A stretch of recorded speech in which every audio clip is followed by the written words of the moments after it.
Senhor presidente, colegas parlamentares, imprensa, galeria, servidores, povo do Maranhão. Senhor presidente, nesse dia pós-eleição, merece um pouco de reflexão sobre os acontecimentos no Brasil, no Maranhão e também em São Luís.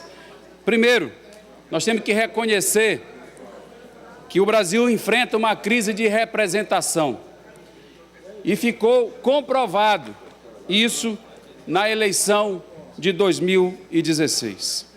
Para se ter uma ideia, São Paulo, que é a maior cidade brasileira, o número de votos brancos, nulos e abstenção foi maior do que os votos dados para aquele que foi proclamado eleito na cidade de São Paulo.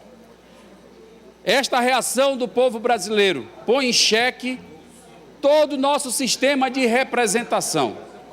Nós vivemos esta crise que precisa mediada por uma profunda reforma política, que até hoje todos os partidos e todos os governantes devem ao Brasil. É um grande desafio que está colocado para nós e que nós precisamos aprofundar.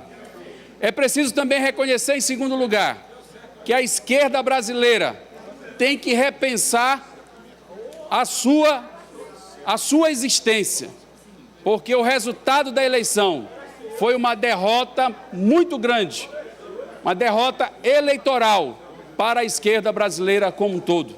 Isso significa repensar os princípios, repensar os métodos e repensar os horizontes dessa esquerda que hoje enfrenta um avanço muito grande das forças conservadoras, não só no Brasil, mas no mundo inteiro. Vídeo que acontece nos Estados Unidos da América.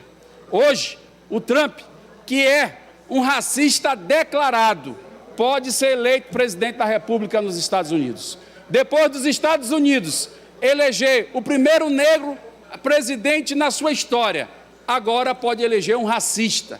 É apenas uma demonstração do avanço dessa onda conservadora que existe no mundo inteiro. Por isso, a esquerda tem que se repensar, no Brasil e também no mundo.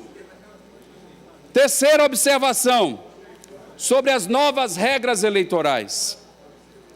É preciso reconhecer a necessidade, a importância que foi, em primeiro lugar, o fim do financiamento privado, do financiamento empresarial nas eleições. Acho um ponto positivo e necessário que barateou as campanhas eleitorais e permitiu uma maior igualdade na disputa. Por outro lado, é preciso avançar na medida mais importante e necessária, que é o financiamento público das campanhas eleitorais. O financiamento privado de pessoa física trouxe consigo também enormes distorções. Até defunto contribuiu nessa campanha eleitoral. Então é preciso que a gente repense o modelo de financiamento eleitoral e eu, particularmente, sou inclinado a considerar que o modo mais adequado é exatamente utilizar o financiamento público das campanhas eleitorais. A segunda observação sobre as regras eleitorais diz respeito ao uso da internet. Acho um avanço, a internet ocupou o seu espaço, as redes sociais ocuparam os seus espaços, mas é preciso que as regras eleitorais acompanhem isso. Eu não posso concordar com a proibição do impulsionamento da propaganda eleitoral nas redes sociais. É a propaganda mais barata que existe. E, no entanto, a lei eleitoral atual proíbe o impulsionamento e favorece aquele candidato sujão, que suja as ruas, que polui as paredes, etc., a fazer campanha no modo tradicional. Então, seria muito mais importante se a legislação avançasse em relação a esse ponto. Uma outra questão em relação às regras eleitorais diz respeito aos candidatos subjúdice. O Maranhão tem 3 municípios que ainda não têm sua eleição definida: Bacabal, Dom Pedro e Bacuri. Exatamente porque a Justiça Eleitoral não julgou a tempo os registros dos candidatos que estavam sendo questionados. O eleitor foi para a urna, votou. No caso de Bacabal, o mais votado até agora não pode ser proclamado eleito, porque não há julgamento do seu registro. Eu, particularmente, entendo que isso tem que ser alterado. E altera-se como?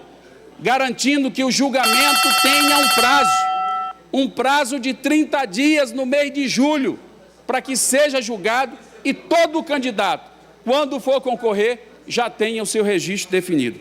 Finalmente, senhor presidente, quero me reportar aos resultados do Maranhão e dizer em poucas palavras, porque o tempo já estourou, dizer que o nosso campo político, liderado pelo governador Flávio Dino, saiu fortalecido. Basta ver o número de prefeitos no campo dos aliados que foram eleitos no estado do Maranhão. Quase ou em torno de 150 prefeituras, o número preciso não tenho ainda, mas certamente será revelado com todos os detalhes, mostrando o fortalecimento desse campo. Em São Luís, tivemos uma surpresa. Tanto o Edivaldo quanto o Braide são surpresas nessa eleição. O Edivaldo, porque todo mundo achava que não tinha mais jeito para ele, e quase ele ganha no primeiro turno. E o Braide realmente, porque foi um imponderável, uma situação que eu também já vivi quando fui candidato a senador. Ninguém esperava, ninguém imaginava, e ele saiu com mais de 20% dos votos. Quando fui candidato a senador, nós tivemos mais de 40% dos votos em São Luís do Maranhão, mostrando que o povo de São Luís, ele também tem este comportamento que norteia as suas decisões. E tudo isso deve pesar no segundo turno. Mas quero dizer que nossa posição em relação à capital continua a mesma. Vamos defender o voto no candidato Edivaldo Holanda Júnior, por entender que é o parceiro certo para continuar a fazer o trabalho em São Luís do Maranhão, ao lado do governador Flávio Dino. Quero também destacar alguns municípios que, para mim, foram muito importantes nessa eleição. Primeiro, Coroatá. A oligarquia Murá perdeu. Perdeu em Coroatá, perdeu em Peritoró, perdeu em Alto Alegre do Maranhão. E eu preciso comemorar esta grande vitória no município de Coroatá. Segundo, Paço do Lumiar. O Grupo Aroso, ligado ao Grupo Sarney, também foi derrotado. E o Domingos Dutra, que muita gente achava que estava morto, conseguiu ganhar a eleição de maneira brilhante no município de Paço do Lumiar. E, finalmente, quero também cumprimentar Luciano Leitoa, que teve a sua reeleição consagrada numa campanha belíssima, talvez a mais bonita campanha feita neste Maranhão. E eu cumprimento, deputado Luciano Leitoa, a você, ao nosso líder Luciano Leitoa e a todos que fizeram essa bonita campanha e construíram essa belíssima vitória. Termino, senhor presidente, com a sua tolerância, dizendo o seguinte: não me permitiram ser candidato em São Luís. Todos sabem quem é o responsável. Um coronel que não tem nenhum significado para a história política do Maranhão, mas armou e se deu mal. Perdeu em todos os municípios que ele priorizou. Perdeu em São Luís, perdeu em Imperatriz, perdeu em Balsa. Aqui se faz, aqui se paga. E a nossa luta continua com a bênção de Deus. Muito obrigado, senhor presidente.